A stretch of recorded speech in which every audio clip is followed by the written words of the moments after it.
ஹர நம பார்வதி பதையே தென்னாடுடைய சிவனே போற்றி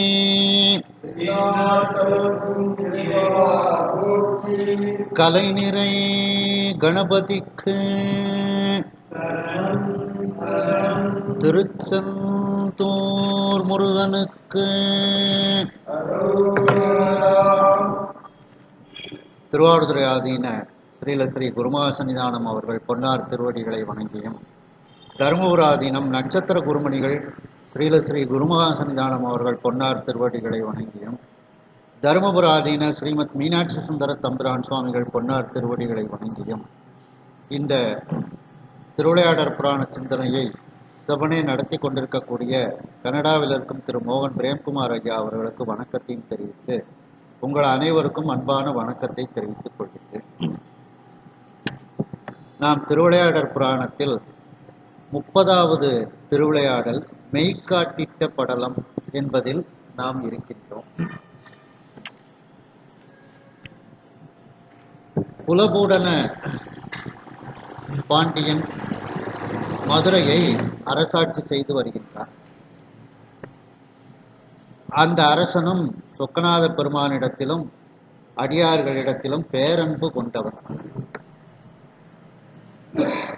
அவனுக்கு, அந்த குலபூடன பாண்டியனுக்கு ஒரு அருமையான அமைச்சர் சௌந்தர சாமந்தன் என்கின்ற அமைச்சர் பெருமான் இருந்தார்.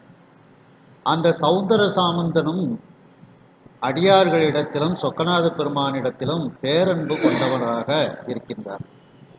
அந்த நேரத்தில் சேதிராயன் என்கின்ற வேடர்குல மன்னவன் பாண்டியன் மீது படையெடுப்பதற்காக அவன் படைகளை திரட்டி கொண்டிருப்பதை பாண்டிய மன்னன் தெரிந்து கொள்கின்றான். உடனே தன்னுடைய மந்திரியாரை அழைத்து, சௌந்தர சாமந்தனை அழைத்து, நீங்கள் நம்முடைய கருவூலத்தை திறந்து வேண்டிய பொருள்களை எடுத்துக்கொண்டு எல்லா நாட்டிலிருந்தும் எல்லா பகுதிகளிலிருந்தும் படைக்கு தேவையான படை வீரர்கள் மற்றும் 4 விதமான படைகளை திரட்டுவீர்களாக என்று கூறுகின்றார். சௌந்தர சாமந்தனும் அதை ஏற்றுக்கொண்டு அந்த கருவூலத்தை திறந்து தேவையான பணம், பொன், பொருள் எல்லாத்தையும் எடுத்துக்கொண்டு சொக்கநாத பெருமானிடத்தில் செல்கின்றார். இந்த செல்வங்கள் அனைத்தும் சொக்கநாத பெருமானே உனக்கும் உன் அடியார் பெருமக்களுக்குமே பயன்பட வேண்டும் என்று ஒரு வேண்டுதலை வைக்கின்றார். அதேபோல் அந்த செல்வத்தை அந்த சௌந்தர சாமந்தன் கோவில்களுக்கு திருப்பணிகள் செய்தல், புதிய மண்டபங்கள் எழுப்புதல், அடியார் பெருமக்களுக்கு தேவையானவற்றை செய்தல், அன்னதானம் இடுதல், கோவிலில் திருவிழாக்கள் நடத்துதல் போன்றவற்றிற்கு அந்த பணத்தை அவர் செலவழிக்கின்றார். இவர் இவ்வாறு செலவழித்துக் கொண்டிருக்கின்றார் என்பதை தெரிந்து கொண்டார் அரசர் பெருமான். அந்த சௌந்தர சாமந்தனை அழைத்து எப்பொழுது படை வரும் என்று கேட்கின்றார்கள். உடனே சௌந்தர சாமந்தன் விரைவில் வந்துவிடும் என்று சொல்லிவிட்டு அந்த அரசவைக்கு சென்று அங்கு வேலை செய்யக்கூடியவர்களுக்கு மத்தியில் அவர்களுக்கு ஓலை எழுதுங்கள், இவர்களுக்கு ஓலை எழுதுங்கள் என்று படை வீரர்களை திரட்டுவதற்காக ஓலை எழுதுவது போல் பாவனை செய்கின்றார் சௌந்தர சாமந்தன் என்ற அளவில் சிந்தித்தோம். அதனுடைய தொடர்ச்சி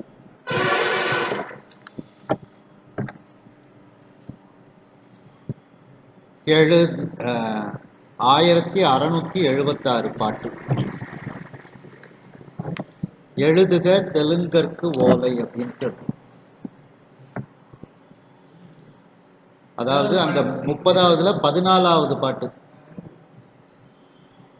எழுதுக தெலுங்கற்கு ஓலை,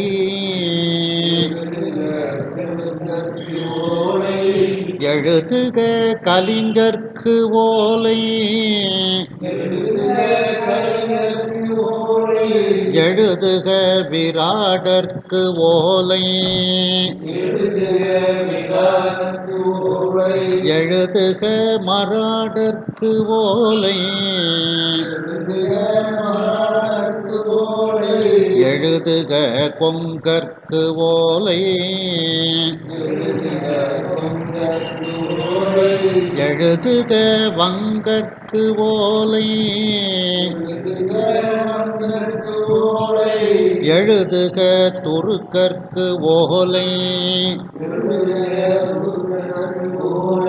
என்று பொய் ஓலை விட்டான்.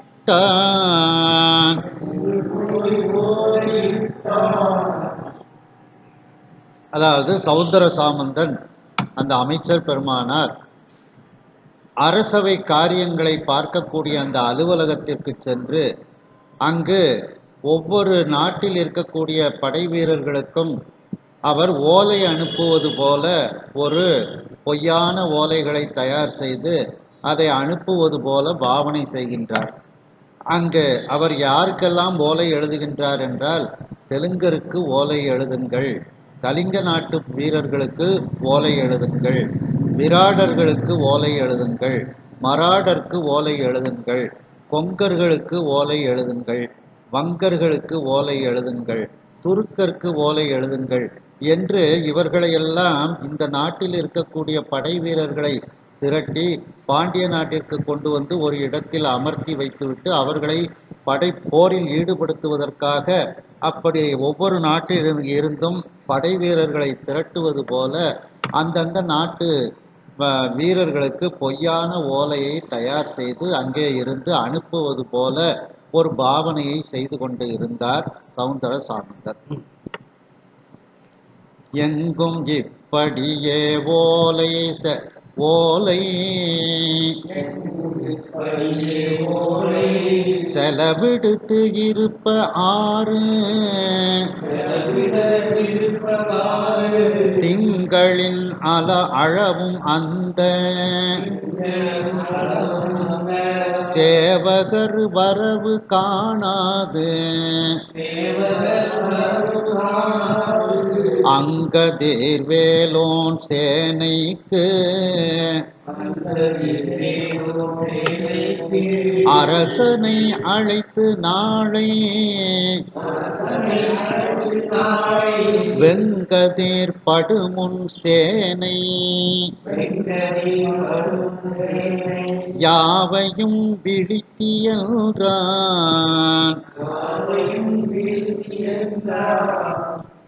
இப்படி எல்லா பகுதிகளுக்கும் அந்த சௌந்தர சாமந்தன் என்கின்ற அரசர் பெருமானார் ஓலைகளை செலவெடுத்து ஓலைகளை அனுப்புவது போல அங்கே அந்த அலுவலகத்தில் இருக்கின்றார். அதன் பிறகு அரசனும் 6 மாதங்கள் பொறுமையாக இருக்கின்றார். 6 திங்கள். அதன் பிறகு அந்த 6 திங்களுக்கு அப்புறமும் அதற்கு பிறகும் அந்த படை வீரர்கள் யாருமே வரவில்லை. 6 மாதம் பொறுமையாக இருக்கின்றார் அரசர் பெருமானார். அதற்கு பிறகும் அங்கே எந்த படை வீரர்களும் வரவில்லை. சேவகர்னா படை வீரர்கள். எந்த படை வீரர்களும் வரவில்லை. அவர்கள் வராததை கண்டு பாண்டிய மன்னன் அங்கதிர் வேலோன்னா அழகிய ஒளி பொருந்திய வேற்படையை உடைய குலபூடன பாண்டியன். அப்பொழுது அரசாட்சியில் இருந்த அந்த குலபூஷண பாண்டியன். அந்த பாண்டியன் சேனைக்கு அரசனை அழைத்து, சேனைனா படைக்கு அரசன் யாரு? படைத்தலைவன். அந்த சௌந்தர சாமந்தனை அழைத்து கூறுகின்றார், நாளைய தினம் சூரியன் மறையும் முன், வெண்கதிர் படுமுன், நாளைய தினம் சூரியன் மறைவதற்கு முன்பு நீ சொன்னவாறு அந்த படைகள் அனைத்தையும் இங்கே அழைத்து வருவாயாக என்று உத்தரவிடுகின்றார் அந்த பாண்டிய மன்னன். யாவையும் விழித்தி 153 கடைசி.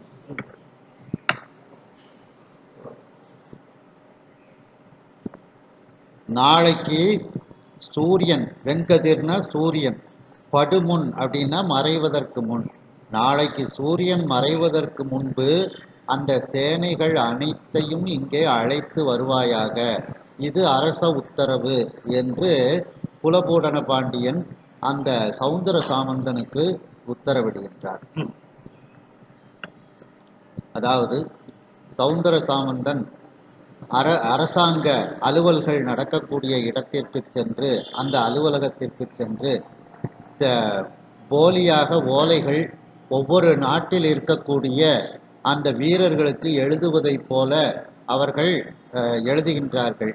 தெலுங்கற்கு, கலிங்கற்கு, விராடற்கு, மராடற்கு, கொங்கற்கு, வங்கற்கு, துருக்கற்கு, இந்த இவர்களுக்கெல்லாம் படை வீரர்களுக்கெல்லாம் பொய்யாக ஓலைகளை எழுதி அனுப்புவது போல பொய்யான ஓலைகளை அனுப்பி வைக்கின்றார் அந்த சௌந்தர சாமந்தர்.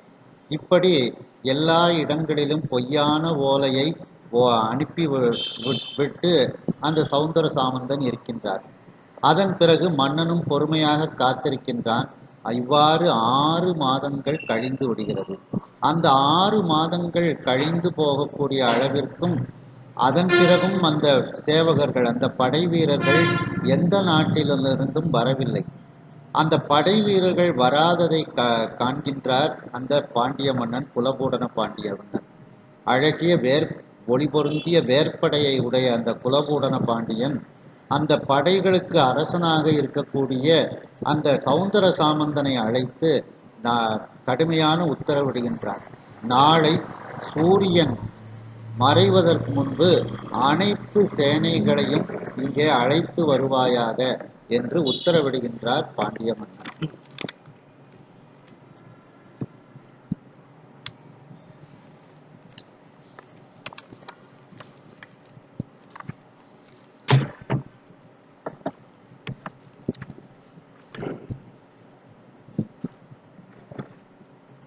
என்ற மன்னவனுக்கு ஏற்க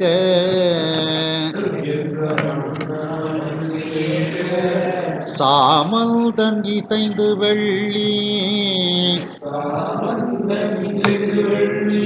மன்றவன் அடிக்கீழ் வீழ்ந்து வள்ளலே அரசன் நீந்த குன்றுரள் நிதியம் எல்லாம் கொண்டு எனை பணி கொண்டாயே வன்திரள் சேனை ஈட்டும்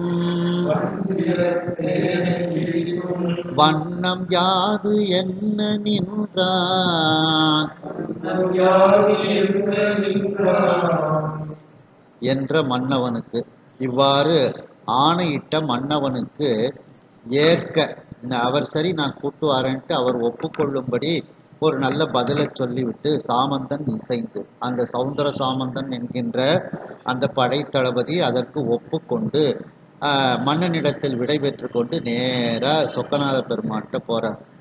வெள்ளி மன்றவன் அடிக்கீழ் வீழ்ந்து, அந்த வெள்ளி அம்பலவாணர், மன்றுன்னா அம்பலம், அந்த வெள்ளி அம்பலத்தில் நடனமாடக்கூடிய அந்த நடராஜ பெருமானினுடைய திருவடி கீழ் வீழ்ந்து வணங்குகின்றார். வள்ளலே, முதல்ல சொல்லும் போதே என்ன சொல்றாங்க, வள்ளல்னு சுவாமியை புகழ்தார். வள்ளலே அரசன் ஈந்த, அந்த குலபூடன பாண்டியன் ஆகிய அந்த அரசன் தந்த மலை போன்ற செல்வம், குன்றுனா மலை, உரள்னா போலன்னு அர்த்தம். அந்த மலை போன்ற நிதிகளை எல்லாவற்றையும் கொண்டு என்னை பணி கொண்டாயே, நான் நிறைய திருப்பணிகள்லாம் நான் செய்து விட்டேன், அந்த நான் செய்த பணிகளை எல்லாம் நீ ஏற்றுக்கொண்டாய் அல்லவா அப்படின்னு அர்த்தம். என்னை பணி கொண்டாயேனா நான் செய்த பணிகளை எல்லாம் நீ ஏற்றுக்கொண்டாய் அல்லவா அப்படின்னு சொல்லி அர்த்தம். வன்திரள் சேனை ஈட்டும் வண்ணம் யாது, இப்போ அரசர் படைத்த வீரர்களை எல்லாம் கொண்டு வரணும் வேண்டும் அப்படின்னு சொல்லி சொல்றாங்க, அந்த சேனைகள்லாம் வேண்டும் அப்படின்னு சொல்றாங்க. நான் எப்படி திரட்ட முடியும், என்கிட்ட பணம் இல்லை அப்படின்னு சொல்லி சொல்றாங்க. வன்திரள் வலிமையும் திறமையும் உடைய அந்த சேனை படை வீரர்களை ஈட்டும், இப்பொழுது அந்த படை வீரர்களை திரட்டும் வண்ணம் யாது, திரட்டக்கூடிய முறைமை எது நான் எப்படி அந்த படை வீரர்களை திரட்டுவேன்? அந்த படை வீரர்களை திரட்டுவதற்கு அவர் தந்த அனைத்து செல்வத்தையும் இறைவனே உனக்கே செலவழித்து விட்டேன் என்று அந்த வெள்ளியம்பலவாணரிடத்தில் நின்று வேண்டுகின்றார் சௌந்தர சாமந்தன். அடியவர் குறைவு தீர்த்து ஆண்டருள்வதே விரதம் பூண்ட கொடியணி மாட கூடல் கோமகன் காமர் காய்ந்த கொடியணி புராண புத்தேள் புண்ணியன் அருளினாலே இடியதேர் விசும்பு கீரி எழுந்தது ஓர் தெய்வ வாக்கு.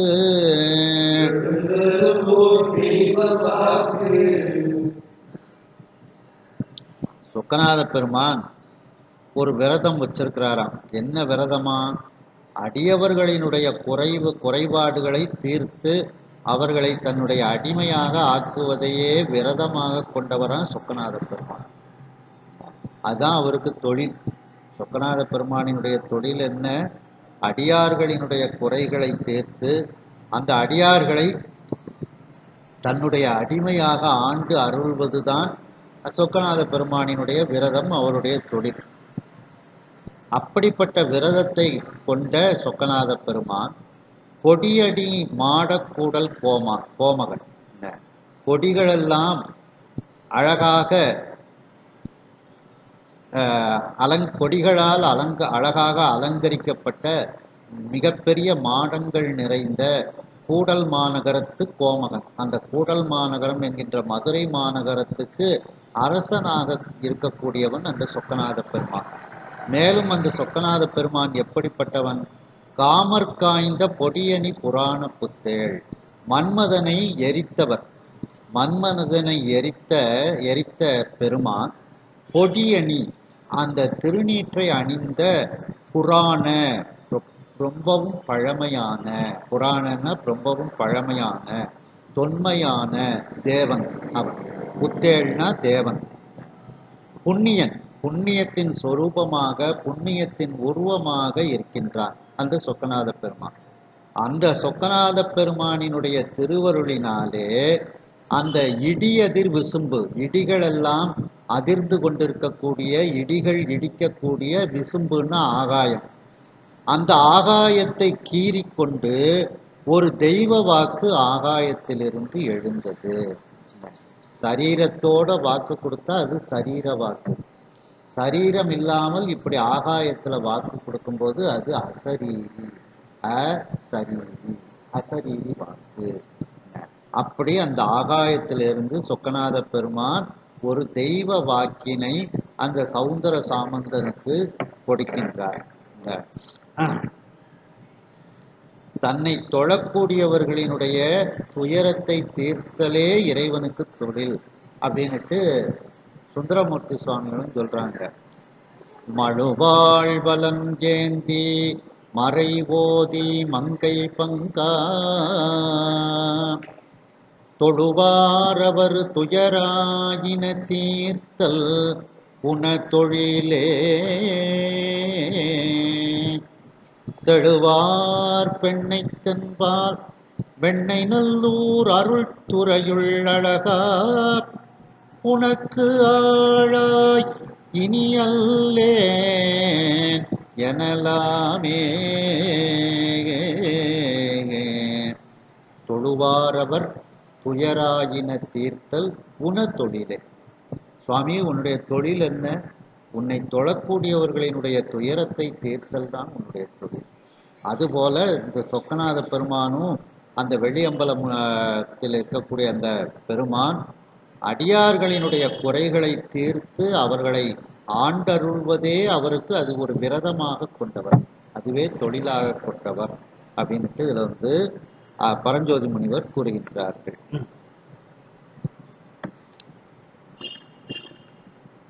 குலபூடன பாண்டியன் சௌந்தர சாமந்தன் என்கின்ற அந்த அரசர் பெருமானை பார்த்து, நாளை சூரியன் மறைவதற்குள் அனைத்து படை வீரர்களும் வந்து சேர வேண்டும், இது உத்தரவு என்று கூறுகின்றார்.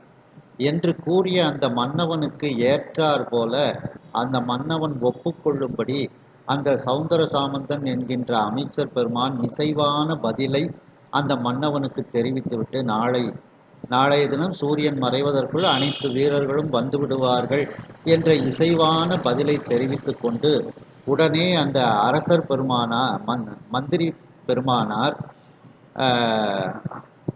வெள்ளி மன்றவன், அந்த வெள்ளி மன்றில் நடனமாடக்கூடிய அந்த நடராஜ பெருமானினுடைய சன்னதியின் முன்பு சென்று அந்த பெருமானின் திருவடி கீழ் வீழ்ந்து வணங்குகின்றார். வணங்கி அந்த பெருமானிடத்தில் விண்ணப்பம் வைக்கின்றார். வள்ளல் பெருமானே, அரசன் தந்த மலை போன்ற அந்த மலையளவு செல்வங்கள் அனைத்தையும் நான் உனக்கே செலவழித்து விட்டேன், உனக்கும் உன்னுடைய அடியார்களுக்கும் செலவழித்து விட்டேன். அப்படி நான் செய்த திருப்பணிகளையெல்லாம் நீ ஏற்றுக்கொண்டாய் அல்லவா? இப்பொழுது என்னிடத்தில் எந்த விதமான செல்வமும் இல்லை. நான் அந்த வலிமையான திரள் மிகுந்த அந்த சேனை, அந்த படை வீரர்களை எப்படி திரட்டுவது, அது எப்படி, எந்த முறையில் நான் திரட்ட முடியும் என்று அந்த வெள்ளியம்பல பெருமானிடத்தில், நடராஜ பெருமானிடத்தில் விண்ணப்பம் செய்து அவர் முன்னிலையில் நிற்கின்றார் அந்த சௌந்தர சாமந்தன் என்கின்ற அமைச்சர் பெருமானார். மதுரையில் இருக்கக்கூடிய அந்த சொக்கநாத பெருமான் எப்படிப்பட்ட விரதத்தை உடையவர், அடியார்களினுடைய குறைகளையெல்லாம் தீர்த்து வைத்து அவர்களை தன்னுடைய அடிமையாக ஆண்டு அவர்களுக்கு அருள்வதையே விரதமாக கொண்டவர் அந்த சொக்கநாத பெருமான். மேலும் அந்த சொக்கநாத பெருமான் எங்கு இருக்கின்றார்? கொடிகளால் அழகாக அலங்காரம் செய்யப்பட்ட மாடங்கள் நிறைந்த அந்த கூடல் மாநகரத்திற்கு கோமகனாக, அரசனாக அவர் இருக்கின்றார். மேலும் மன்மதனை எரித்தவராக அவர் இருக்கின்றார். விபூதியை அணிந்த புராணனாக, மிகவும் தொன்மையானவனாக, தேவர்களுக்கெல்லாம் தேவனாக அவர் இருக்கின்றார். புண்ணியத்தின் உருவமாக அந்த சொக்கநாத பெருமான் இருக்கின்றார்.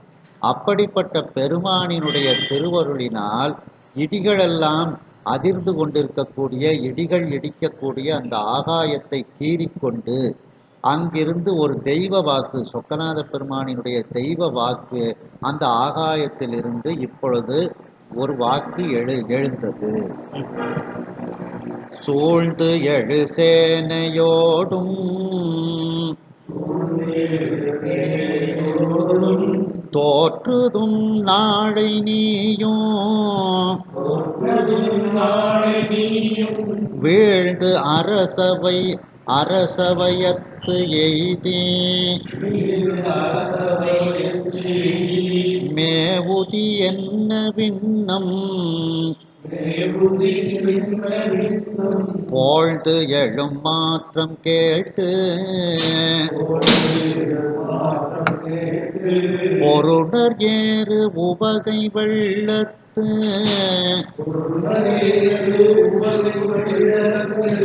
ஆழ்தனன் முன்னீர் வெள்ளத்து அலர் கதிரவனும் ஆழ்தான்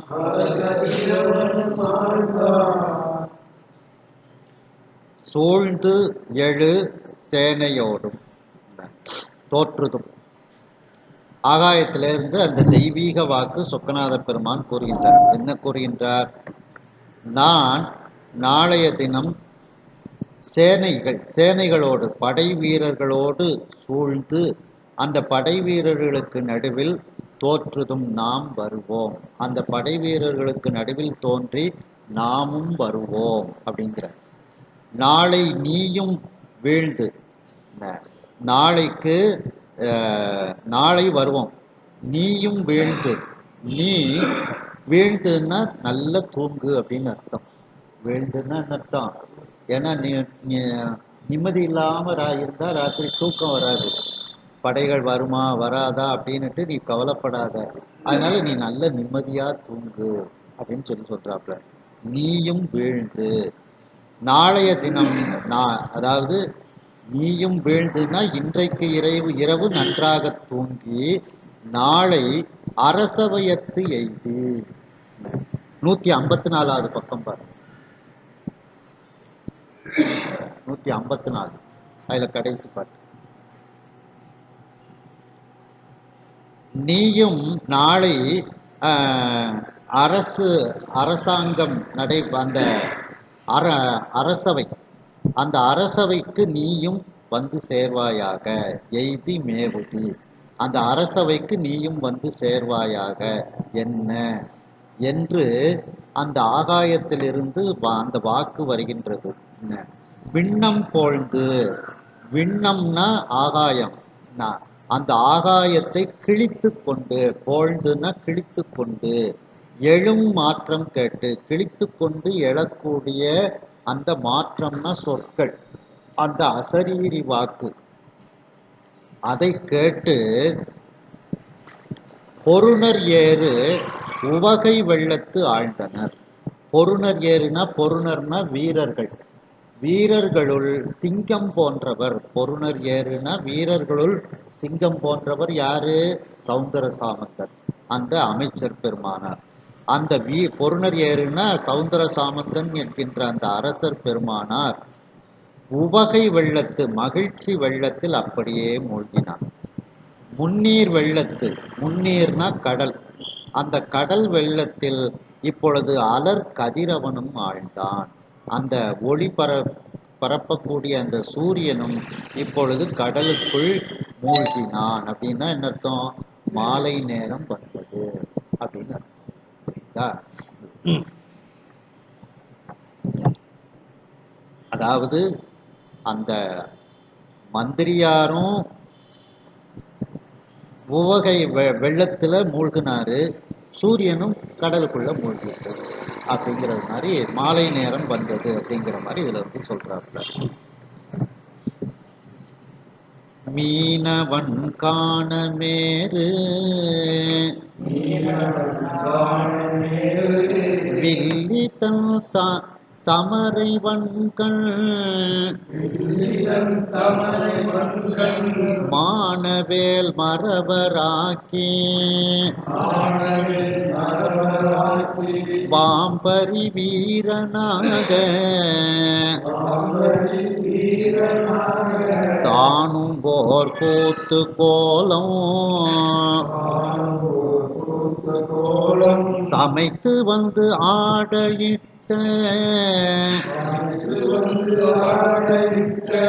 நீல நிற எழினி போல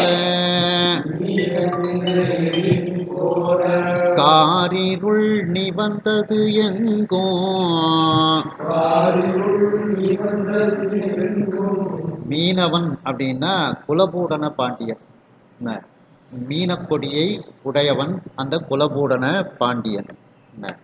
அந்த குலபூடன பாண்டியன் காணுமாறு, அவனுக்கும் அந்த பாக்கியம் இருக்கு, குலபூடன பாண்டியனுக்கும் சுவாமியை பார்க்கக்கூடிய ஒரு பாக்கியம் இருக்கு. அவன் காணுமாறு மேரு வில்லி, மேருமலையை வில்லாக வளைத்த சிவபெருமான் தன் தமரை, தன்னுடைய தமர்னா சிவகணங்களை, தமர்னா உறவினர்கள், இந்த இடத்துல சிவகணங்கள்னு எடுத்துக்கிடணும். தன் தமரை, தன்னுடைய அந்த சிவகணங்களை எல்லாம் வன்கண், வலிமையான கண்களை உடைய மானவேல் மறவர் ஆக்கி, மானம் பொருந்திய அந்த வேற்படையை உடைய அந்த மறவர் வீரர்களாக ஆக்கி, வாம்பரி வீரனாக, அவரும் வாம்பரினா தாவும் குதிரைன்னு அர்த்தம், வாம்னா தாவும்னு அர்த்தம். அந்த தாவும் குதிரை வீரனாக தானும் ஓர் கூத்து கோலம் சமைத்து, சுவாமியும் வந்து சொக்கநாத பெருமானும் என்ன ஒரு குதிரையில தாவி செல்லக்கூடிய, வேகமாக செல்லக்கூடிய ஒரு குதிரையில் அமர்ந்து செல்லக்கூடிய வீரனாக, குதிரை வீரனாக அவரும் ஒரு அந்த கூத்து கோலம், ஒரு நடன கோலம் சமைத்து தனக்கு அந்த கோலத்தை கொடுத்து கொண்டு வந்து ஆட ஒரு நாடகம் இப்பொழுது நடக்கப் போகின்றது. நாடக கொட்டையில அந்த காலத்துல பார்த்தீங்கன்னா தெரிஞ்சிருக்கும், சினிமா கொட்டையிலையும் பார்த்துருக்கலாம். நல்ல முன்னால ஒரு ஒரு திரை போட்டிருப்பாங்க. அந்த திரை வந்து கூடியான மட்டுக்கும் நீல நிறத்துல இருக்கும். அந்த நீல நிறத்துல நடனம் ஆடும்போது அந்த திரை வந்து ஒன்று இப்படி மேலே டெண்டைன்னு தூக்குவாங்க, இல்லை இப்படி சைடில் இது பண்ணுவாங்க. சினிமாலையும் பார்த்தீங்கன்னா அந்த திரையை அப்படியே மெதுவாக தூக்குவாங்க, உடனே படம் போடுவாங்க. அதுபோல இப்போ வந்து சுவாமி வந்து ஒரு கூத்து நடக்க போகின்றது. அந்த கூத்து நடக்கிறதுக்கு முந்தி அங்கே ஒரு திரை போட்டிருப்பாங்க. முதல்ல திரையை விளக்குனா தான் கூத்து ஆரம்பிக்கும். அதுபோல நாளைக்கு இந்த கூத்து நடக்க போகுது, நாளைக்கு இந்த நாடகம் நடக்க போகின்றது. அதற்காக இப்பொழுது ஒரு திரை இடப்படுகிறது. என்ன திரை? இருள் என்கின்ற திரை இப்பொழுது இடப்படுகிறது. அப்படின்னா இரவு வந்ததுன்னு அர்த்தம். அங்க சூரியன் மறைஞ்சான் அப்படின்னு சொல்லும் போது மாலை நேரம் வந்ததுன்னு எடுக்கணும். இங்க வந்து என்ன சொல்றாரு, நாளைக்கு ஒரு நாடகம் நடக்க போகுது. இப்ப அந்த நாடக கொட்டையில ஒரு நீல நிறத்துல ஒரு திரை இடப்பட்டிருக்கின்றது. அந்த நீல நிற திரை எது போல இருக்கின்றது? காரிருள் போல, இரவில் வரக்கூடிய அந்த இருட்டை போல இருக்கின்றது. எங்கும் அந்த இருள் பரவியது அப்படின்ட்டு ஒரு ஒரு அருமையான ஒரு உவமை. சமைத்து வந்து ஆட நாளைய தினம் அந்த நாடகத்தை சொக்கநாத பெருமான் ஆட இருக்கின்றார்.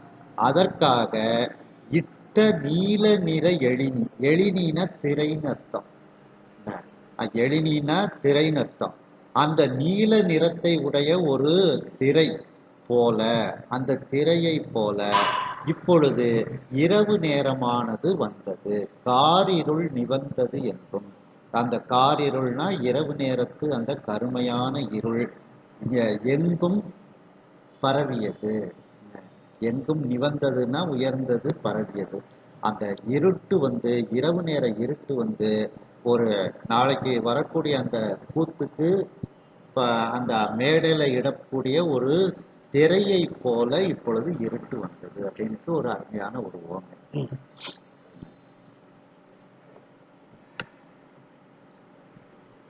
சௌந்தர சாமந்தன் என்கின்ற அமைச்சர் பெருமானார் அந்த வெள்ளியம்பல பாணரிடத்தில் சென்று தன்னுடைய வேண்டுதலை வைக்கின்றார். அப்பொழுது ஆகாயத்திலிருந்து ஒரு தெய்வீக வாக்கு சொக்கநாத பெருமான் கொடுக்கின்றார். நாளைய தினம் படை வீரர்களோடு சேனைகளோடு சூழ்ந்து நாமும் அங்கே வருவோம், அரசவைக்கு வருவோம். நீ இன்றைய தினம் இரவு நன்கு தூங்கி எழுவாயாக. நாளை நீ அரசு அவயத்துக்கு செல்வாயாக. அந்த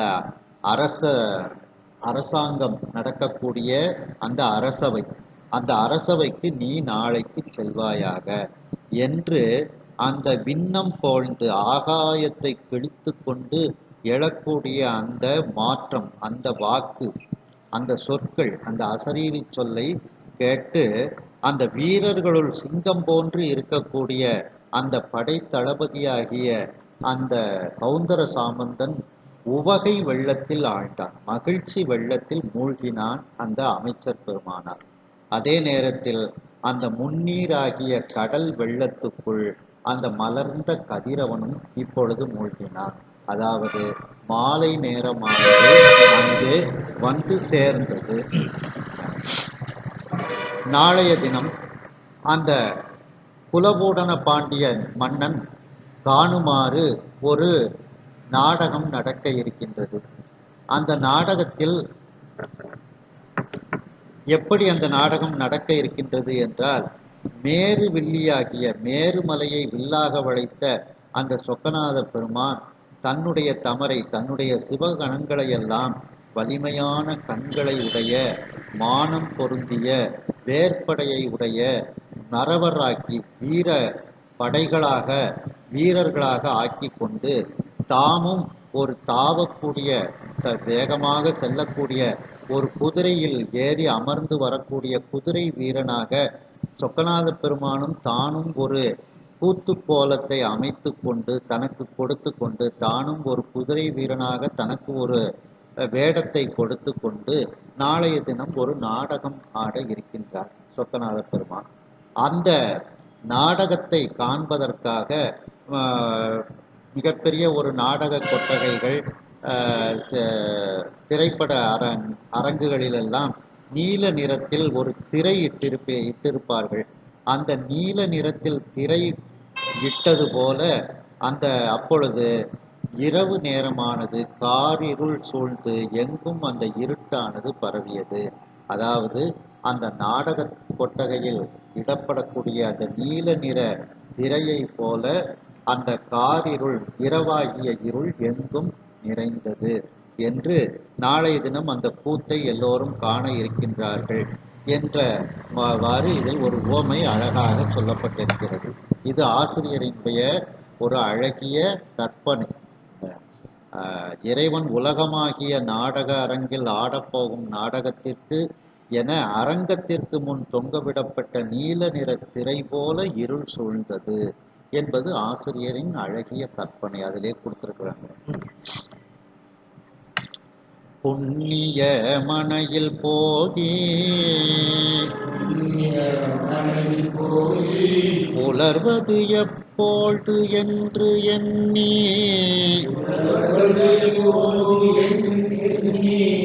அண்ணல் சாமந்தன் துஞ்சான் அடிக்கடி எழுந்து வானத்து எண்ணிறை வீணம் நோக்கி நாழிகை எண்ணி எண்ணி கண்ணுதல் எழுச்சி காண்பான் அழந்தனன் கங்குல் எல்லாம். சுவாமி இவர் சரியா தூங்க மாட்டாரு, ராத்திரி பூரா இவருக்கு தூக்கம் வராதுன்னு தெரிஞ்சுதான் சொல்லுவாரு, ராத்திரி நல்லா தூங்குவியா, காலையில நிம்மதியா வா, நான் எல்லா படை வீரர்களோடையும் வாரேன் அப்படின்னுட்டு இவருடைய இதை சொல்றாரு. நீ ராத்திரி நல்லா தூங்கி எந்திரி அப்படின்னுட்டு. என்ன நான் நீயும் வீழ்ந்து அப்படின்னுட்டு கொடுத்துருக்காங்க பார்த்தீங்களா. நீயும் வீழ்ந்துன்னா அர்த்தம், நீயும் நல்லா நிம்மதியா தூங்கு அப்படின்ட்டு. இவருக்கு எங்க தூக்கம் வரும்? சௌந்தர சாமந்தன் அமைச்சருக்கு ராத்திரி பூரா உறக்கம் வரல. நாளைக்கு எப்படி அந்த சொக்கநாத பெருமானை பார்க்க போகின்றோங்கிற மகிழ்ச்சி, எப்ப விடிய போகுதுன்னு நேரத்தை எண்ணிக்கிட்டே இருக்கிறாரு. புண்ணிய மனையில் போகி, அவருடைய வீடு புண்ணியத்தின் உருவமாக இருக்கின்றது. புண்ணியத்தால் சேர்த்து வைத்த வீடாக இருக்கின்றது. அப்படி அந்த புண்ணியம் சேர்ந்து இருக்கக்கூடிய தன்னுடைய அந்த வீட்டிற்கு சென்று புலர்வது எப்பொழுது என்று எண்ணி, நாளைக்கு பொழுது எப்போ விடிய போகின்றது அப்படின்னு நினைத்து கொண்டு அண்ணல் சாமந்தன் துஞ்சான், அந்த அண்ணலாகிய அந்த அமைச்சர் பெருமானார் சௌந்தர சாமந்தன் தூங்கவில்லை. துஞ்சான் அப்படின்னா தூங்கவில்லை. அடிக்கடி எழுந்து வானத்து, அடிக்கடி எந்திரிக்கிறாரு, உடனே வெளியே போய் வானத்தை பார்க்காரு. அதுல அளவில்லாத அந்த நட்சத்திரங்கள் எல்லாம் இருக்கின்றது. எண்ணிறை மீனம் நோக்கி, வானத்து அந்த ஆகாயத்தில் அளவில்லாத மீனம்னா நட்சத்திரம், அந்த நட்சத்திரங்களை எல்லாம் பார்த்து கொண்டு நாழிகை எண்ணி எண்ணி, ஓ இத்தனை நாளிகை கழிஞ்சிட்டு, அவங்களுக்கு இந்த ஆகாயத்தை பார்த்த உடனேயே அவங்களுக்கு இவ்வளவு நேரம் ஆயிட்டு அப்படிங்கிற ஒரு கணக்கெல்லாம் தெரியும். அப்படி நாழிகை எண்ணி எண்ணி இத்தனை நாழிகை கழிந்து விட்டது அப்படின்னு எண்ணி எண்ணிக்கொண்டே கண்ணுதல் எழுச்சி காண்பான். அந்த நெற்றிக்கண்ணை உடைய அந்த சொக்கநாத பெருமானினுடைய எழுச்சின்னா வரவு. திருப்பள்ளி எழுச்சின்னா சொல்றோம் பார்த்தீங்களா, அதுபோல இங்க எழுச்சின்னா வரவு. அந்த சொக்கநாத பெருமானினுடைய வரவை காண்பதற்காக எழுச்சி காண்பான். காண்பான்னா காணும் பொருட்டு அப்படின்னு அர்த்தம். காணும் பொருட்டு அளந்தனன் கங்குல் எல்லாம், கங்குல்னா இரவு, இரவு முழுவதையும் அளந்து கொண்டே இருக்கிறான். இத்தனை நாளிகை கழிஞ்சாச்சு, இத்தனை நாளிகை கழிஞ்சாச்சு, இப்போ 2 மணி ஆயிட்டு, 3 மணி ஆயாச்சு, 4 மணி ஆயாச்சு அப்படின்னுட்டு அப்படியே இரவை பூரா அளந்து கொண்டே இருந்தானா தூங்காமல் அந்த சௌந்தர சாமந்தன். அதாவது 60 நாழிகை ஒரு நாள், 2.5 நாழிகை ஒரு மணி, 24 நிமிடம் ஒரு நாளிகை அப்படிங்கிற கணக்கு. 24 நிமிஷம் ஒரு நாள், 2.5 நாழிகை ஒரு மணி ஆகும், 60 நாழிகை ஒரு நாள் கணக்காக ஆகும். அப்படி அந்த காலத்துல எல்லாம் நிமிஷம் இதெல்லாம் கிடையாது, நாழிகை தான் கணக்கு. அந்த நாழிகையை எண்ணிக்கிட்டே இருப்பாங்க, இத்தனை நாழிகை. இப்பவும் நம்ம ஜோதிட நூல்கள் எல்லாம் நாழிகை கணக்கு தானே கொடுத்துருக்குறாங்க. இத்தனை நாழிகைக்கு பிறகு இத்தனை நாழிகை வரைக்கும் இந்த நட்சத்திரம் இருக்கின்றது அப்படின்ட்டு. அதனால அந்த காலத்துகளில் அந்த நாழிகை கணக்கு தான்.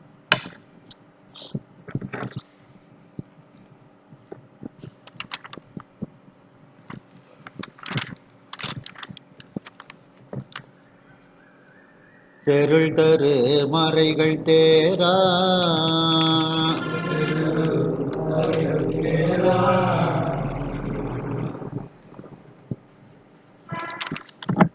தெருள் தரு மறைகள் தேரா சிவபரஞ்சுடர்வோர் அன்பன் பொருட்டு ஒரு வடிவம் கொண்டு புறவி மேல் கொண்டு போதும் அருள்படை எழுச்சி காண்பான் போல ஆர்கலியில் மூழ்கி இருள் துகள் கழுவி தூய இரவி வந்து உதயம் செய்தான். தெருள் அப்படின்னா ஞானம். தெருள் தரு மறைகள் தேரா, ஞானத்தை தரக்கூடிய அந்த வேதங்கள், அந்த வேதங்களாலும் காண முடியாத அந்த இறைவன். தேரான காண முடியாத அந்த அந்த வேதங்களாலும் காண முடியாத அந்த சிவபரஞ்சுடர், அந்த சிவபெருமானாகிய மேலான சுடராக இருக்கக்கூடிய அந்த பெருமான். அப்படிப்பட்ட அந்த பெருமான் ஓர் அன்பன் பொருட்டு, ஓர் அன்பன் இங்கே யாரு? சௌந்தர சாமந்தன் என்கின்ற அமைச்சர் பெருமானார். அந்த சௌந்தர சாமந்தன் என்கின்ற அந்த அமைச்சரின் பொருட்டு, அவருக்காக ஒரு வடிவம் கொண்டு, அந்த குதிரை வீரன் என்கின்ற வடிவத்தை எடுத்துக்கொண்டு புறவி மேல் கொண்டு போதும். புறவினா குதிரை, குதிரை மேல் அவர் அமர்ந்து கொண்டு வரக்கூடிய அந்த காட்சி அருள் படையெழுச்சி காண்பான் போல. அப்படி அந்த குதிரையில் சுவாமி வரக்கூடிய அந்த நிகழ்ச்சி எப்படி அருள் படை எழுச்சி, அதாவது படையெழுச்சி அப்படின்னுட்டு திருவாசகத்திலேயே நம்ம ஒரு பதிகம் இருக்கு, 2 பாட்டு தான், திருப்படை எழுச்சி அப்படின்ட்டு 46வது பதிகம்.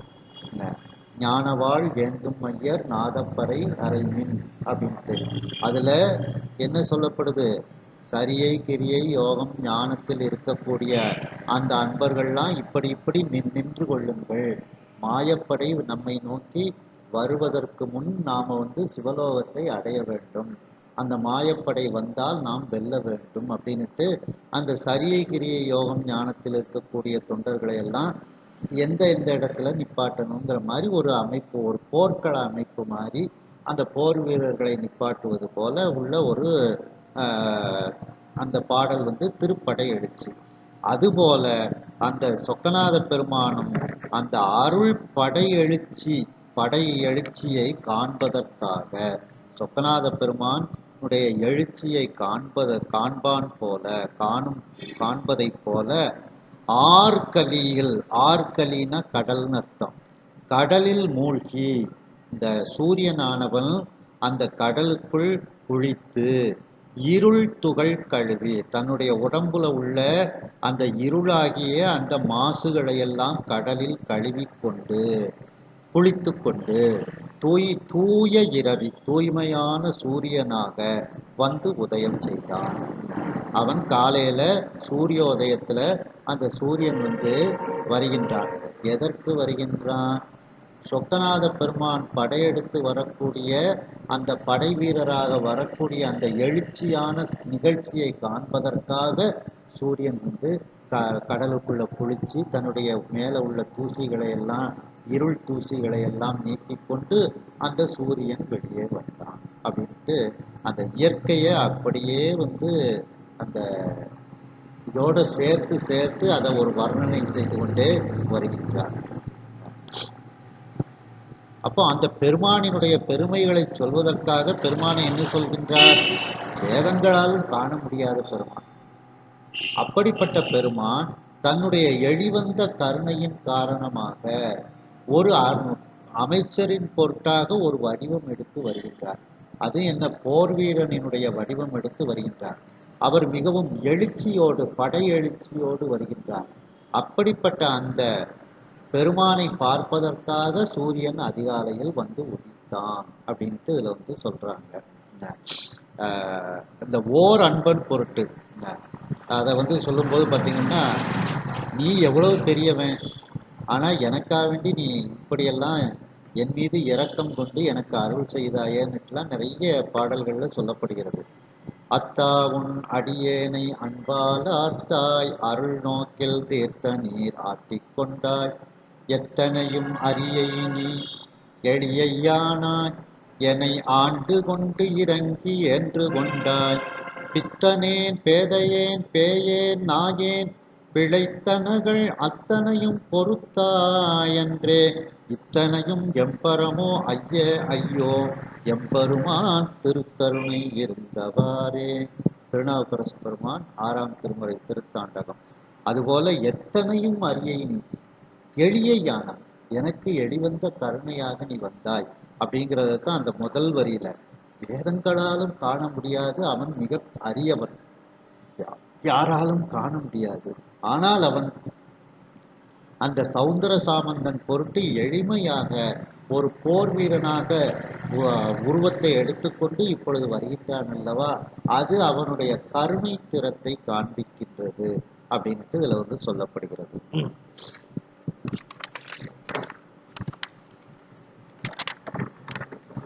சௌந்தர சாமந்தன் என்கின்ற அந்த அமைச்சர் பெருமானார் தன்னுடைய வீடு, அந்த வீடே ஒரு புண்ணியத்தின் உருவமாக இருக்கின்றது. ஏன்னா புண்ணியத்தின் சொரூபமாக அந்த வீட்டில் வசிக்கக்கூடியவர் சௌந்தர சாமந்தன். அப்படிப்பட்ட அந்த புண்ணியம் அந்த வீட்டில் வசிப்பதனால் அந்த வீடும் புண்ணியத்தின் உருவமாக இருக்கிறது.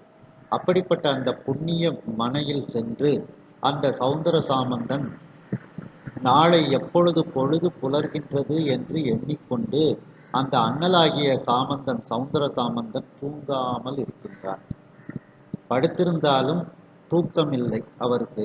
அடிக்கடி எழுந்து சென்று வெளியே சென்று ஆகாயத்தை பார்த்து பார்த்து வருகின்றார்.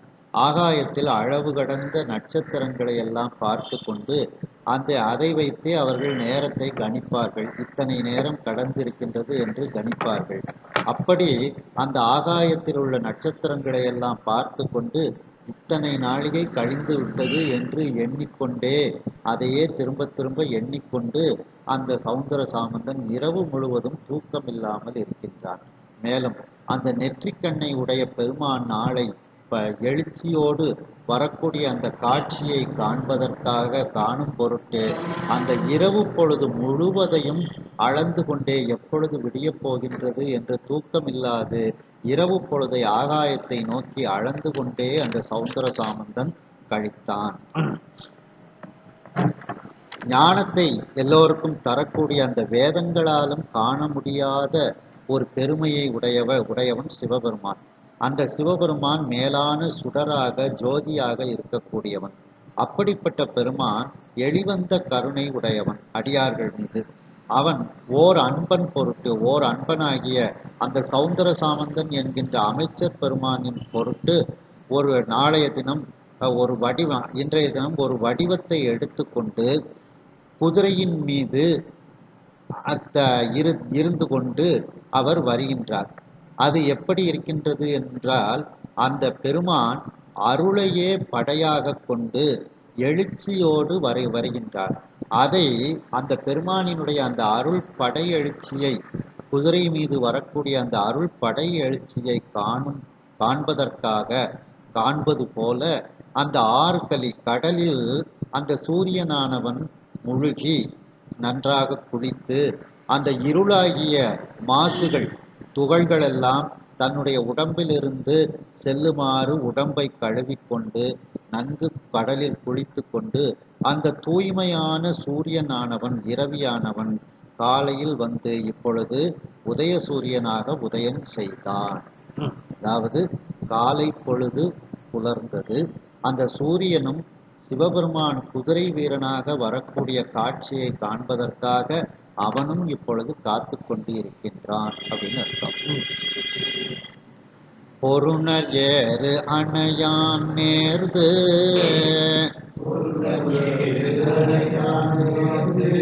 போந்து நான் மாட கூடல் கருணை நாயகனை தாழ்ந்து கை தொழுது இறந்து வேண்டி பரவி மீண்டு ஒளிவெண் திங்கள் பன்மணி குடை கீழ் ஏகி குருமதி மருமான் கோயில் குறுகினான் குறுகும் எல்லை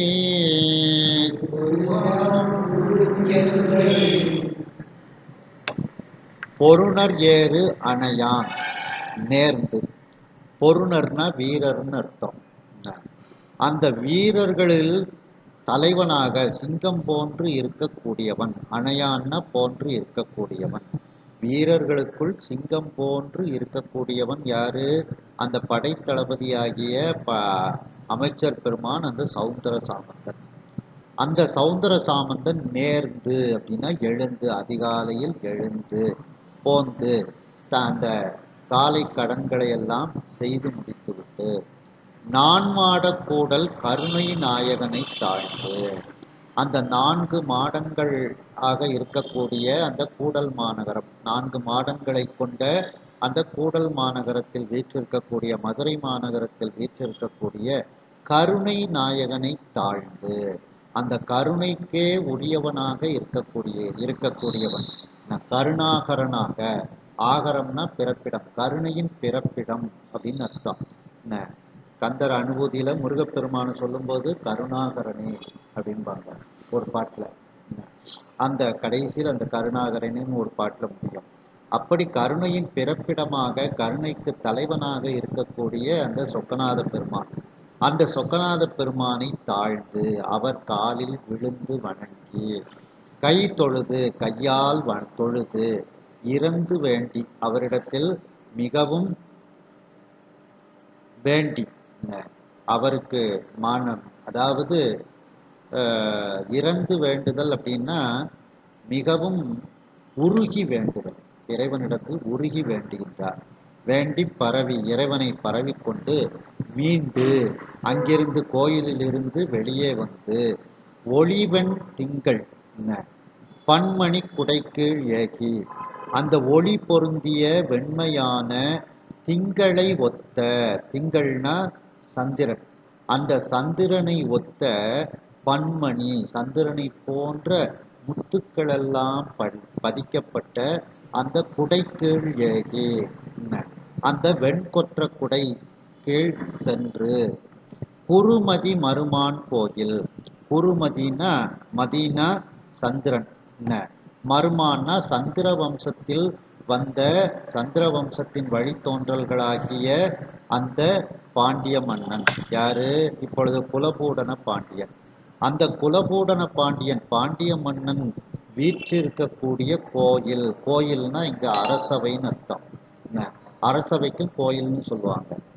அந்த ஏன்னா அரசன் இறைவனை போல நீதி வழங்குவதனால் அவனை இறைவன் சொல்லுவாங்க. அவன் இருக்கக்கூடிய இடத்திற்கும் கோயில்னு சொல்லுவாங்க. அவன் இறைவனை போல் நீதி வழங்கினான், இறைவனை போல் செயல்பட்டான், அது கோயில். அது இறைவன் அப்படின்னு அவனை உயர்த்தி சொல்லுவாங்க. அந்த பாண்டிய மன்னன் இருக்கக்கூடிய அந்த அரசவைக்கு குறுகினான், சென்றான். அப்படி செல்லக்கூடிய நேரத்தில், குறுகும் எல்லை அப்படின்னா அங்கு செல்லக்கூடிய அந்த நேரத்தில் அப்படின்னு அர்த்தம். அதாவது அந்த பாண்டிய மன்னனினுடைய வெண்கொற்ற குடைகள் எல்லாம் அங்கே இருக்கின்றது. அந்த வெண்கொற்ற குடைகளில் நிறைய முத்துக்கள் எல்லாம் பதிக்க பெற்றிருக்கின்றது. அந்த முத்துக்கள் எல்லாம் எதை போல இருக்கின்றதா? சந்திரனை போல இருக்கின்றது. சந்திரனும் குளிர்ச்சி, அந்த முத்துக்களும் குளிர்ச்சியை தரக்கூடியது. இப்ப சந்திரன்ல நிறைய தண்ணி இருக்குன்னு கண்டுபிடிச்சிட்டாங்க லேட்டஸ்டா. தண்ணி இருந்தாலே அது குளிர்ச்சி தானே. இப்போ இப்போ ரொம்ப சமீபத்தில் ஒரு 4-5 நாளைக்கு முன்னாடி யூடியூப்பில் செய்தி வந்திருக்கு. சந்திரனில் நிறைய தண்ணீர் இருக்குது, அளவு கடந்த தண்ணீர் இருக்கின்றது அப்படின்னு. அந்த தண்ணீர் இருக்கிறதுனால தான் சந்திரன் குளிர்ச்சியாக சொல்லிட்டே இருக்கிறாங்க அவங்க.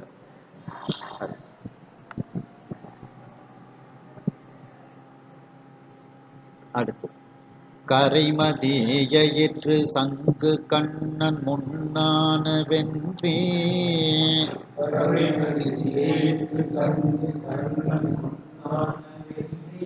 பிரதம கணமும் கொண்ட பெருவயிற்று ஒருவன் ஆதி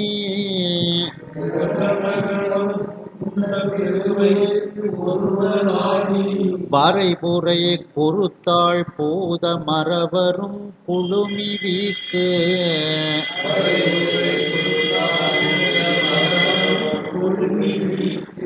உரைகடல் வலிய நோன்தாள் கோளுடை வயவராகி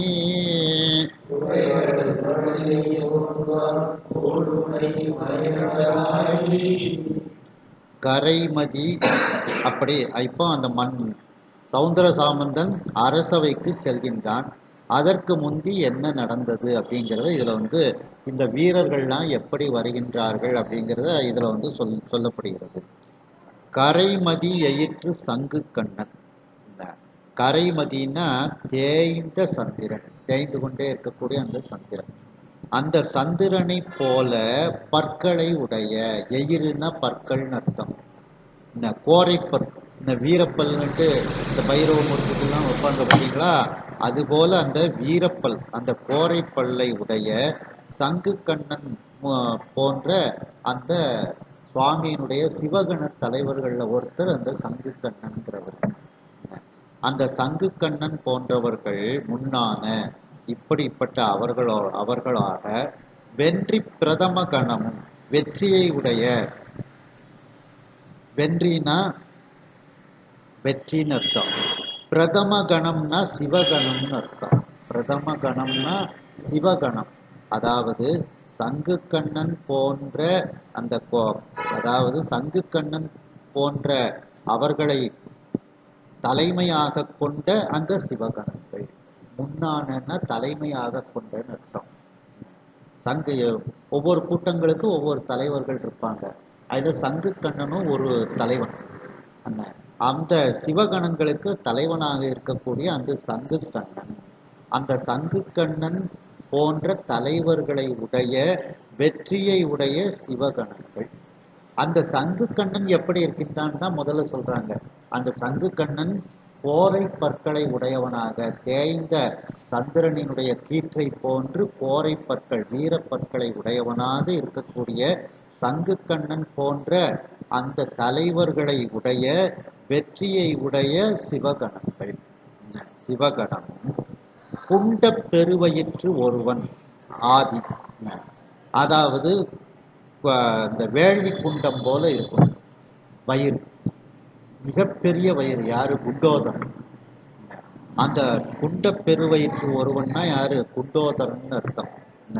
அந்த குண்டோதரன் முதலாக, ஆதினா முதலாக உள்ள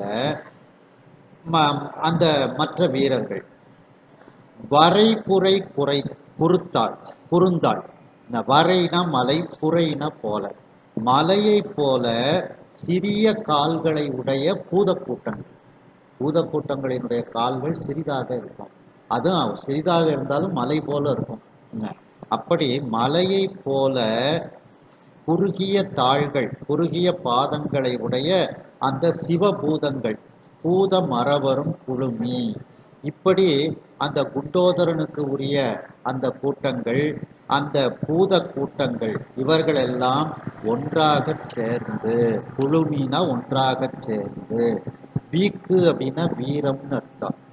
குறைகழல் வலிய, குறைகழல்னா ஒலிக்கும் அப்படின்னு அர்த்தம். குறைனா ஒலித்தல்னு அர்த்தம். கழல்னா காலில் அணியக்கூடிய அந்த வீரத்தண்டை, சதங்கை, சிலம்பு இதெல்லாம் குறிக்கும் கழல். அதாவது வீரத்தை வெளிப்படுத்தக்கூடிய, ஒலிக்கக்கூடிய அந்த சிலம்பு, சதங்கை போன்றவற்றை வலிமையாக அணிந்திருக்கக்கூடிய அந்த நோன்தாள், அந்த வலிமையான அந்த கால்களை உடைய அந்த கோள் உடை வயவராகி, அந்த வலிமை உடைய சேனை வீரர்களாக இவர்களெல்லாம் மாறிவிடுகிறார்கள். அதாவது ஒவ்வொரு நாட்டிலிருந்தும் ஒவ்வொரு விதமான அந்த படை வீரர்களை திரட்டணும்னு தான் இவரை சொல்லியிருக்கிறாங்க. இப்போ இந்த ஒவ்வொரு கூட்டமும் ஒவ்வொரு விதமான படை வீரர்களாக அவர்கள் மாறிவிடுகின்றார்கள். வயவராகினா, வயவர்னா சேனை வீரர்னு அர்த்தம். இவர்கள் அனைவரும் பலவிதமான சேனை வீரர்களாக இவர்கள் ஆகிவிடுகின்றார்கள். யாரு?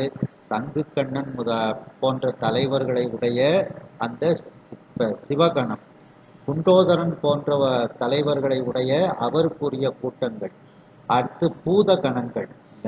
இந்த கூட்டங்கள் எல்லாம் இப்பொழுது ஒவ்வொருவரும் ஒவ்வொரு விதமான படை கூட்டங்களாக, படை வீரர்களாக தங்களை மாற்றிக் கொள்கின்றார்கள். இப்பொழுது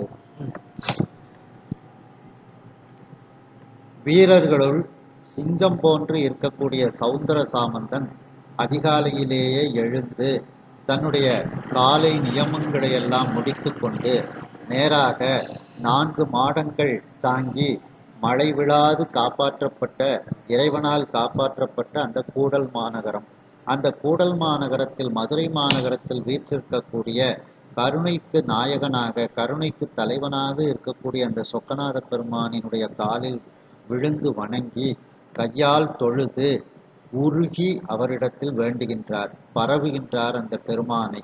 மீண்டு அந்த சொக்கநாத பெருமானினுடைய கோவிலிலிருந்து வெளியே வந்து ஒளி பொருந்திய வெண்மையான சந்திரனை போன்று இருக்கக்கூடிய பலவிதமான முத்துக்கள் எல்லாம் பதிக்கப்பெற்ற அந்த அரசனினுடைய வெண்கொற்ற குடை கீழ், குலபூடன பாண்டியனினுடைய வெண்கொற்ற குடை கீழ் அவர் சென்று அந்த சந்திர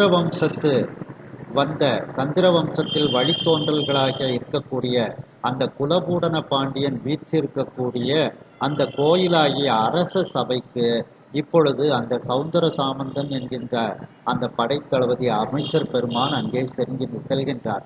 இவ்வாறு அவர் செல்லக்கூடிய அந்த நேரத்தில் இங்கே படை வீரர்கள் எப்படி தயாராகின்றார்கள் என்று அடுத்த பாடலில் சொல்லப்படுகிறது.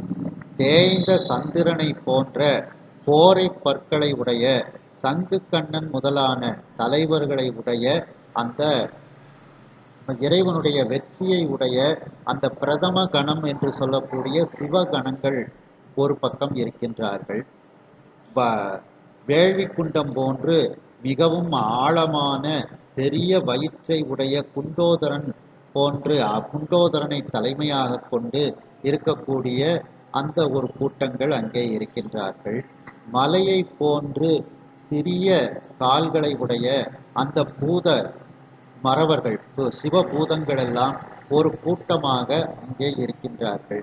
இவர்கள் அனைவரும் வீரம் நிறைந்த ஒலிக்கும் சிலம்பு, சதங்கை, தண்டை போன்றவற்றை தங்களுடைய வலிமையான கால்களில் அணிந்திருக்கின்றார்கள். அப்படிப்பட்ட அந்த வலிமை உடையவர்களெல்லாம் தங்களை சேனை வீரர்களாக, படை வீரர்களாக இப்பொழுது மாற்றிக்கொள்கின்றார்கள். அங்கே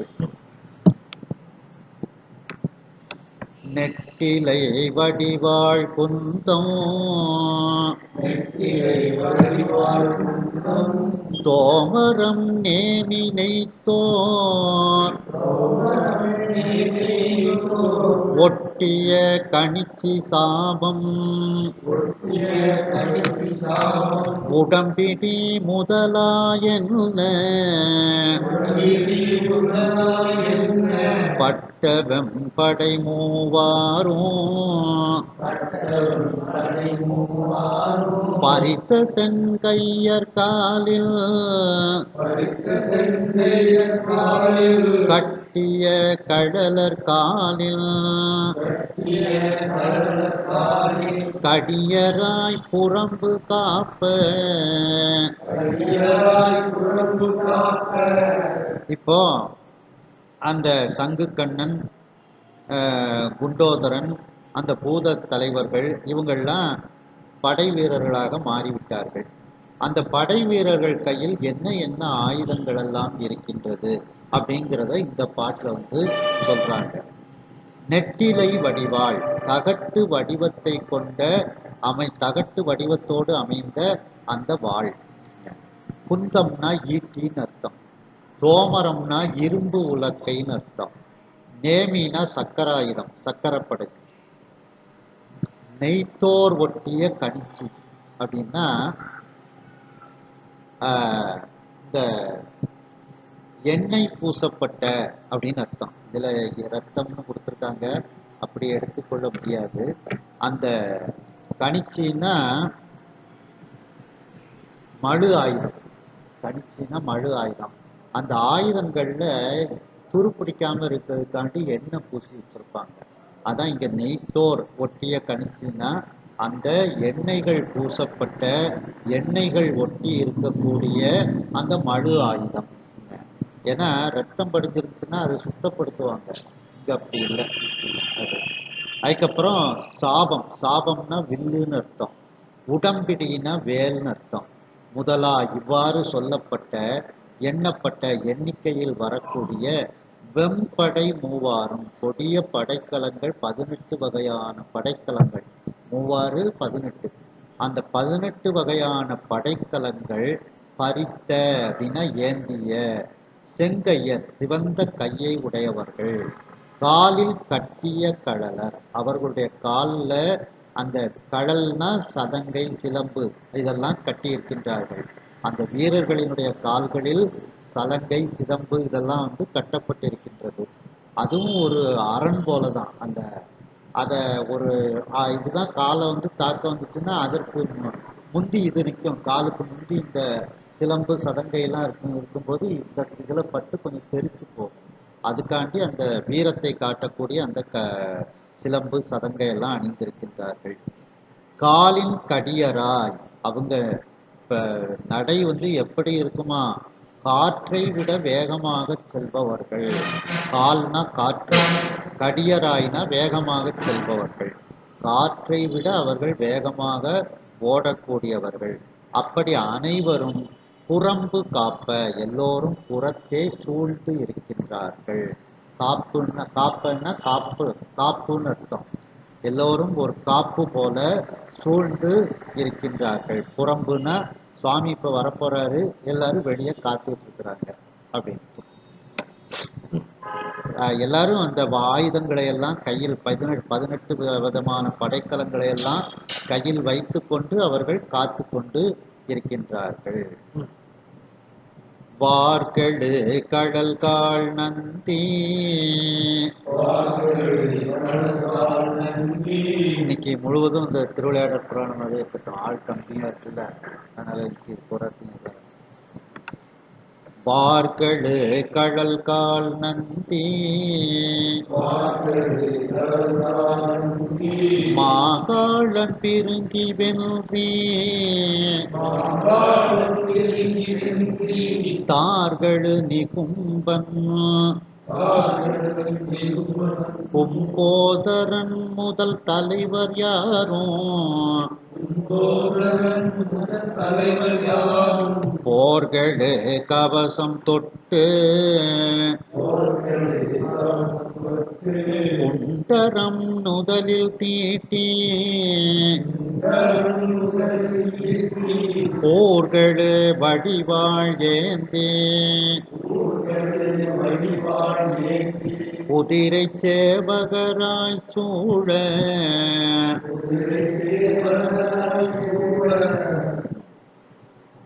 வார்கழு கழல் கால் நந்தி. வார்னா நீண்ட நீண்ட கொழுமையான அந்த கழல், அந்த தண்டைகளெல்லாம் அணிந்த காலை உடைய நந்தி, நந்தியம்பெருமான். மாகாளன் அவர் ஒருவர். பிரிங்கி வென்றித்தார்களு நிகும்பன். வெற்றி மாலையை, வென்றின வெற்றி, தார்னா மாலை, அந்த வெற்றி மாலையை அணிந்திருக்கக்கூடிய நிகும்பன், கும்போதரன் முதலிய தலைவர்கள்லாம், சிவகண தலைவர்கள்லாம் இப்பொழுது அவரவர்கள் ஒவ்வொரு படை வீரர்களுக்குரிய வேடத்தை தரித்து கொண்டு அங்கே நிற்கின்றார்கள். போர்களு கவசம் தொட்டு, அந்த போர் புரியக்கூடிய கவசத்தை அணிந்து கொண்டு, தொட்டுன்னா அணிந்து கொண்டு, கவசம்னா இந்த மார்புல கவசம் அணிவாங்க, கையில ஒரு கவசம் அணிவார்கள். இப்படிப்பட்ட அந்த போருக்குரிய கவசங்களை எல்லாம் அணிந்து கொண்டு புண்டரம் முதலில் தீட்டி. புண்டரம்னா திருநீர், திரிபுண்டரமாக 3 விரல் அளவிற்கு அணிந்திருக்கின்றார்கள் நெற்றியில். முதல்னா நெற்றி, சும்மா தொட்டு இப்படி திருநீரை இப்படிலாம் வைக்கல, அனுஷ்டானம் பண்ணி திருநீரை அப்படியே திரிபுண்டரமாக அவர்கள் அணிந்திருக்கின்றார்கள். அப்படி புண்டரம் முதலில் தீட்டி, நெற்றியில் தீட்டிக் கொண்டு, கூர்கெழு வடிவாள் ஏந்தி, அந்த கூர்மை மிகுந்த அந்த நல்ல ஒளி பொருந்திய அந்த வாழ்படைகளை கையில் ஏந்தி கொண்டு, குதிரை சேவகராய் சூழ, எல்லாரும் அந்த குதிரை வீரர்களாக சூழ்ந்து அங்கே இருக்கின்றார்கள். சுவாமி வர்றதுக்காக வேண்டி, தலைவராக சுவாமி வரணும்ல, வருவதற்கு முன்பு இவர்கள் அனைவரும் ஒவ்வொருவர் ஒவ்வொரு விதமான அந்த படை வீரர்களுக்குரியதெல்லாம் அணிந்து கொண்டு அங்கே சூழ்ந்து இருக்கின்றார்கள்.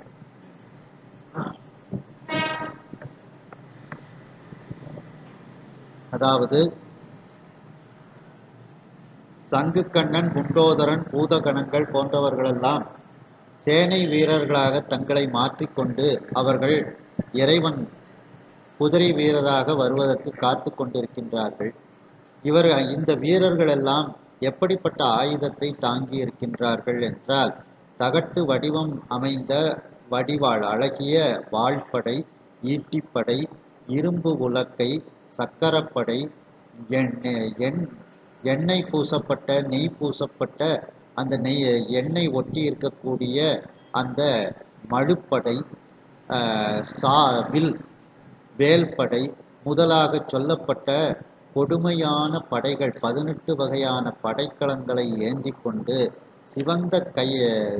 கொண்டு சிவந்த கைகளை உடையவர்களாக அவர்கள் இருக்கின்றார்கள்.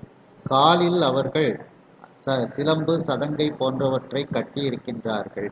மேலும் அந்த படை வீரர்கள் அனைவரும் காற்றை விட வேகமாக செல்லக்கூடிய ஆற்றல் மிகுந்தவர்களாக அவர்கள் இருக்கின்றார்கள். இவ்வாறு அவர்கள் அந்த புறத்தே எல்லோரும் ஒரு காவல் படை போல இறைவன் வரவுக்காக அவர்கள் சூழ்ந்து இருக்கின்றார்கள்.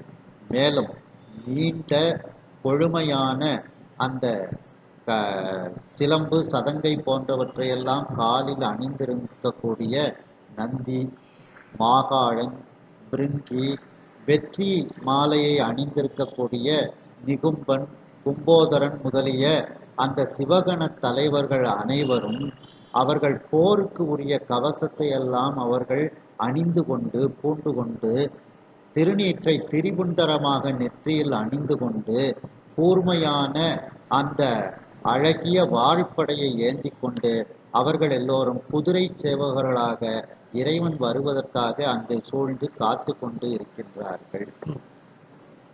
கற்றை சாமரைகள் பிச்சம் கவிகை பூங்கொடிக்காடு எங்கோ துற்ற கார் ஒலியும் நாண தூரியம் முழுதும் ஏங்க ஒற்ற போர் விடையைத்தானே உறங்கு உழை பறியா மேற்கொண்டு ஒற்றை சேவகராய் மாறி ஆடிய ஒருவர் வந்தார். இப்போ கற்றை சாமரங்கள், அந்த சாமரங்கள் எல்லாம் கற்றையாக நிறைய வைத்து செய்யப்பட்ட அந்த சாமரங்கள், அந்த சாமரங்களை எல்லாம் வைத்து கொண்டு இருக்கின்றார்கள். பிச்சம் அப்படின்னா மயிர்பீலி, மயிர்பீலிகளால் கட்டப்பட்ட அந்த விசிறி போன்ற அமைப்பை உடையதுக்கு பேர் பிச்சம். கவிகைனா குடை, பூங்கொடி, அந்த பூக்கள் எல்லாம் பூ போன்று இருக்கக்கூடிய அந்த கொடிகள். காடு என்னும், இதெல்லாம் காடு போல எங்கே அந்த கொடிகள் பூக்களை போல இருக்கிறது. பூங்காடு எப்படி இருக்கும் அது போல எங்கேயும் அந்த கொடிகள் எல்லாம் அங்கே பிடித்து கொண்டு நிற்கின்றார்கள். எங்கும் துற்ற, இதெல்லாம் நெருங்கி இருக்கின்றது. துற்ற அப்படின்னா நெருங்கி இருத்தல் அப்படின்ட்டு. கார் ஒலியும் நான, கார் ஒலின்னா இடி ஒலி.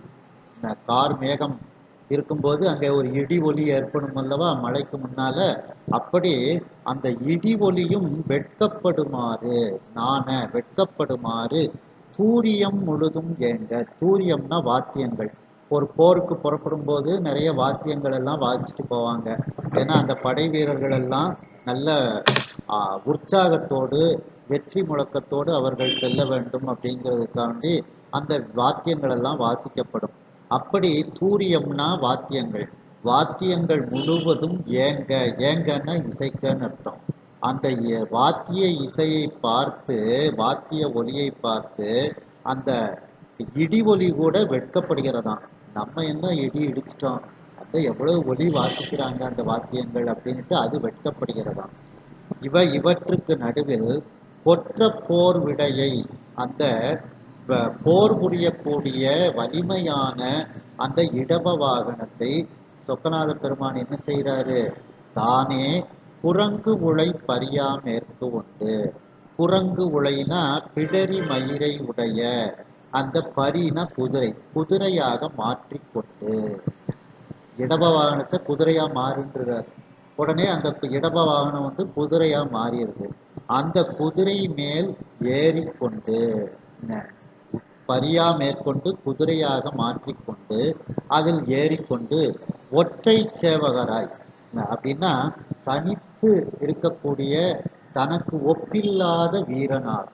ஒற்றைனா இந்த இடத்துல அவருக்கு ஒப்பானவர் யாரும் கிடையாது, அதான் அங்க ஒற்றை அப்படிங்கிறது. சிங்கம் தனியாத்தான் வரும் அப்படின்னு சொல்றோம் பார்த்தீங்களா, அத மாதிரி சுவாமி ஒற்றை சேவகராய். அந்த ஒற்றைங்கிறதுக்கு தனித்துவம் வாய்ந்த, ஒப்பற்ற, இதெல்லாம் பொருந்தும். சிவனோடு ஒக்கும் தெய்வம் தேடினும் இல்லை, அவனோடு ஒப்பார் இங்கு யாவரும் இல்லை, புவனம் கடந்தன்று பொன்னொழி மின்னும் தவணச் சடைமுடி தாமரையானேன்னு திருமந்திரத்துல சொன்னது போல, அந்த ஒற்றை சேவகராய் ஒப்பற்ற குதிரை வீரராக தன்னை மாற்றிக்கொண்டு, சொக்கநாத பெருமான் தன்னை மாற்றிக்கொண்டு சேவகராய் மாறி ஆடிய ஒருவர், கால் மாறி ஆடிய அந்த பெருமான் யாரு, சொக்கநாத பெருமான். அப்படி கால் மாறி ஆடிய ஒருவர், அந்த பாண்டிய மன்னனினுடைய வேண்டுகோளுக்கு இணங்க அந்த கால் மாறி ஆடிய அந்த வெள்ளியம்பலத்தில் இருக்கக்கூடிய பெருமான் இப்பொழுது குதிரை வீரனாக அங்கே வருகின்றார். எல்லாருக்கும் நடுவுல சுவாமி சாமரங்கள் வீச, மயிர்பீலிகள் எல்லாம் விசிறி போல வீச, எல்லாரும் வாத்தியங்கள்லாம் முழங்க, இப்போ அந்த ஒப்பற்ற தனித்துவம் வாய்ந்த குதிரை வீரராக சொக்கநாத பெருமான் எல்லாருக்கும் நடுவுல வருகின்றார் அப்படின்ட்டு. அதான் அந்த ஒற்றைங்கிறதுக்கு தனித்துவம் வாய்ந்த, ஒப்பற்ற, நிகரில்லாத, இதெல்லாம் அந்த ஒற்றைங்கிறதுக்கு பொருந்தும். அதுக்கு இன்னும் பார்த்தீங்கன்னா ஒருவன் என்னும் ஒருவோன் காண்க அப்படின்றது தான் அந்த திருவாசக வரி தான் இந்த ஒற்றை அப்படின்ட்டு ஒற்றை செயல். இப்பொழுது இறைவன் குதிரை மேல் வர இருக்கின்றார். அதற்கு முன்பு அந்த சாமரங்கள் எல்லாம் நன்கு தொகுத்து கட்டப்பட்ட அந்த வெண் சாமரங்கள் எல்லாம் அங்கே வீச பிடித்து கொண்டு இருக்கின்றார்கள். அந்த மயிர்பீலியால் செய்யப்பட்ட அந்த விசிறிகளை எல்லாம் ஆலவட்டங்களை எல்லாம் பிடித்து கொண்டு இருக்கின்றார்கள். குடை பிடித்து கொண்டு இருக்கின்றார்கள். பூ போன்ற அந்த கொடி எங்கும் காடு போல அங்கே நெருங்கி இருக்கின்றது. கொடிகளை பிடித்து கொண்டு இருக்கின்றார்கள். அந்த கார்மேகத்து ஒலி இடி ஒலியும் வெட்கப்படுமாறு அங்கே இருக்கக்கூடிய அந்த படை வீரர்கள் எல்லாம் வாத்தியங்கள் முழுவதையும் வாசித்து கொண்டிருக்கின்றார்கள். அந்த வாத்திய ஒலியை கேட்டு இடி ஒலியும் வெட்கப்படுகிறது. மேலும் சொக்கநாத பெருமான் தன்னுடைய அந்த போர் புரியும் வலிமையான அந்த போர்க்குணமுடைய அந்த இடப வாகனத்தை அவர் ஒரு குதிரையாக மாற்றிக்கொள்கின்றார். அந்த குதிரை பிடரி மயிரை உடைய வலிமையான குதிரையாக இருக்கின்றது. அந்த குதிரையின் மீது ஏறிக்கொண்டு அவர் வருகின்றார். அவர் ஒற்றை சேவகராக, தனித்துவம் வாய்ந்த வீரராக, தனக்கு நிகரில்லாத ஒப்பில்லாத ஒரு வீரராக, அந்த கால் மாறி ஆடிய அந்த வெள்ளியம்பல பெருமான் இவ்வாறு தனித்து எல்லார் மத்தியிலும் தனித்து தெரியுமாறு அவர் வந்து கொண்டு இருக்கின்றார். அவரை சுற்றிலும் வெண்சாமரங்கள் வீசப்படுகிறது. அந்த மயிர்பீலியால் செய்யப்பட்ட ஆலவட்டங்கள் வீசப்படுகிறது. அந்த கொடிகள் எல்லாம் எங்கும் பிடித்து கொண்டு வருகின்றார்கள். வாத்தியங்கள் எல்லாம் ஒலித்து கொண்டு வருகின்றது என்று அந்த இதற்கு மத்தியில் அந்த சொக்கநாத பெருமான் குதிரை வீரராக வருகின்றார் என்று இந்த அளவில் இந்த சிந்தனையை நிறைவு செய்து மீண்டும் அடுத்த சிந்தனையில் இதனை நாம் தொடர்வோம். கையிலாய பரம்பரையில் சிவஞான போதனரி காட்டும் வெண்ணை பயில் வாய்மை மெய் கண்டான் சந்ததி கோர் மெய்ஞான பானுவாயே புகிலாரும் பொழில் திருவாவக துறைவாள் ஒரு நமச்சிவாய தேவா சகிலாதி மரபுடையோன் திருமரபு நீடூழி தழைகமாதோ. ஹர நம பார்வதி பதையே. வெற்றிவேல் முருகனுக்கு.